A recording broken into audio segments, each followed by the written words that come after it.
gähnende Leere starrt Mathilda von ihrem Bildschirm entgegen. Kommt es ihr nur so vor, oder ist die Seite von dem Dokument heute noch weisser als sonst?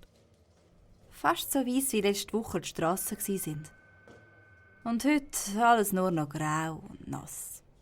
Nein, Weihnachtsstimmung kommt bei der Mathilda wirklich nicht auf. Dabei müsste sie das doch so dringend.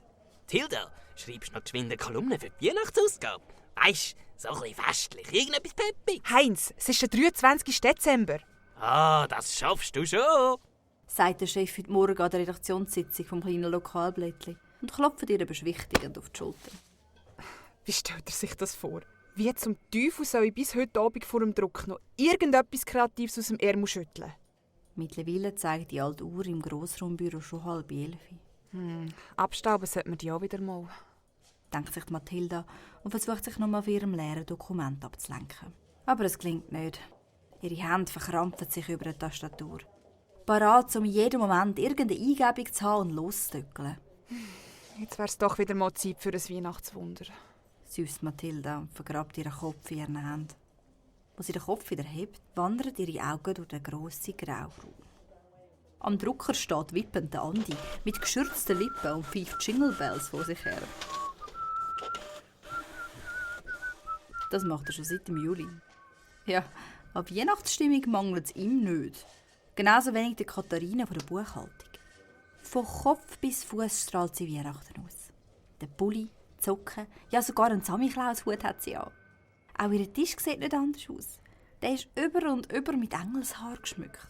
Kleine Figürchen stehen überall und mitten drin ein üppiger Adventskranz. Sogar die Schreibtischlampe ist durch eine blinkende Lichterkette ersetzt worden. Die ballte Ladung Weihnachten langt aber scheinbar nicht, um den Jerome in gute Laune zu versetzen. Mit seinen grossen Kopfhörern und einem stets grimmigen Gesichtsausdruck wirkt er nicht gerade zugänglich.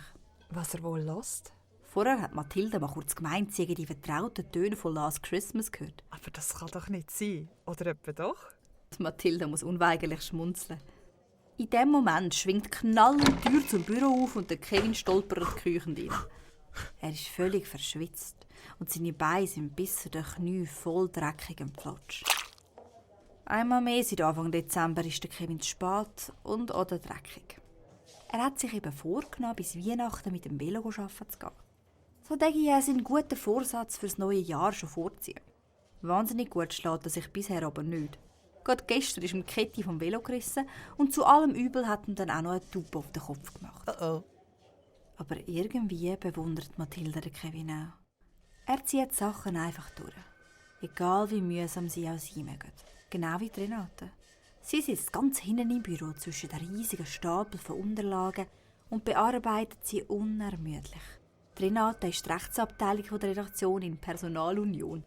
Und nebenbei macht sie auch ein Horoskop. Sie ist die Erste, die da ist und die Letzte, die geht. Manchmal ist sich Mathilda gar nicht sicher, ob sie je wirklich heimgeht. Auch nicht an Weihnachten. Viel weiss man über sie nicht.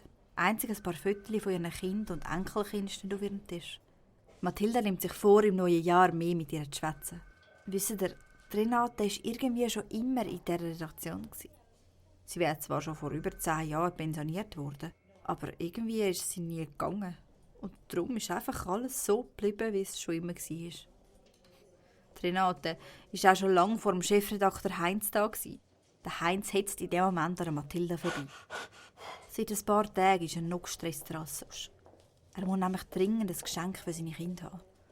Und dieses Jahr könnte man meinen, es gehe um Leben und Tod, wenn man ihm so zulässt. Er und seine Frau haben sich kürzlich getrennt. Das hat den Heinz sehr hart getroffen. Darum scheint er jetzt besonders fest der coolste Papi von allen sein für seine Kinder. Und zu seiner Taktik gehören anscheinend die Weihnachtsgeschenke.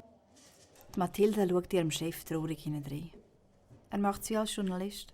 Er gibt sich so fest in die Recherche zu einem Thema hinein, dass er manchmal den Blick für das Wesentliche verliert. Genau der Blick, der auch der Mathilda bei ihrer Kolumne von Anfang an gefehlt hat. Sie seufzt und schaut nochmal auf ihre Bürogespendli. Der bunte Haufen an Leuten, die alle eins gemeinsam haben. Sie sitzen wie jedes Jahr, einen Tag vor Weihnachten, in dem schrecklich grauen, staubigen Grossraumbüro und machen das Beste daraus. Das emsige Treiben der Redaktion löst in der Mathilde doch tatsächlich eine ganz eigene Weihnachtsstimmung aus. Sie wendet sich wieder ihrem Bildschirm zu. Und das leere Blatt wirkt irgendwie nicht mehr ganz so weiss, wo sie ihr das erste Wort tippt.